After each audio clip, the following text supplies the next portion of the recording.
বাংলাদেশের টপ 5 সাপ্রি মডিফিকেশনের মধ্যে একটি হচ্ছে বাইকে এক্সজস্ট ইনস্টল করা।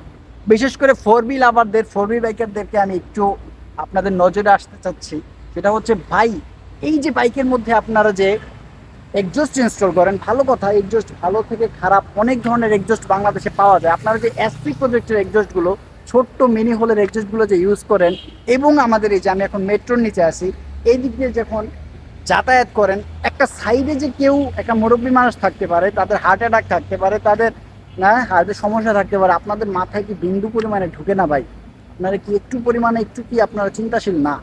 একটা বাইকে যখন এক্সজস্ট ইনস্টল করেন এবং আপনারা 80, 100, 120-এ বাইকটা যখন রানিংয়ে যান, এবং সাইড থেকে যে কি পরিমাণে শব্দ হইতে পারে, কি পরিমাণে উচ্ছৃঙ্খল আপনারা হইতে পারেন, আমার বোধগম্য নয় বিষয়টা। আপনাদের কাছে আমার একটা অনুরোধ, বিশেষ করে 4বি রাইডার একটু বেশি সাপ্লি হয়ে থাকেন, আপনারা দয়া করে বাইকে এক্সজস্ট ইনস্টল করেন, বাট একটা ডিবি কিলার লাগান। স্মুথ অনেক ধরনের এক্সজস্ট পাওয়া যায়, বিশেষ করে অ্যাক্রোফোবিকের একটা এক্সজস্ট আছে, হ্যাঁ, সিজন 5-এর। এই এক্সজস্টটা এত পরিমাণে স্মুথ, আপনার বাইকটাকে দেখতে সুন্দর লাগতেছে এবং আপনাকে আরও মানানসই করে তুলতেছে।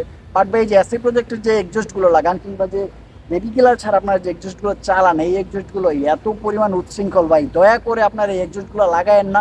এছাড়া আরও একটা কথা বলতে চাই, এই যে বাইকে অনেকে এমনভাবে মডিফাই করে থাকে, এমনভাবে ছাপড়ি লুক দিয়ে থাকে, আবি জাবি জায়গায়, বিশেষ করে একটা ইঞ্জিনের মধ্যে একটা লাইট লাগাইতেই পারেন, এটা কোনো সমস্যা না। আপনারা এই যে হেডলাইটের মধ্যে এমনভাবে ছাপড়ির মতো কইরা যে আপনারা এত সুন্দর করে ডিআরএলগুলো লাগান, এত ছাপড়ির মতো করে ডিআরএলগুলো লাগান, কি মজা পান ভাই? আসলে যে মনোটন বাইকটাকে একদম শেষ করে ফেলাইছেন, অ্যাবজেটাস V2 বাইকটাকে একদম শেষ করে ফেলাইছেন।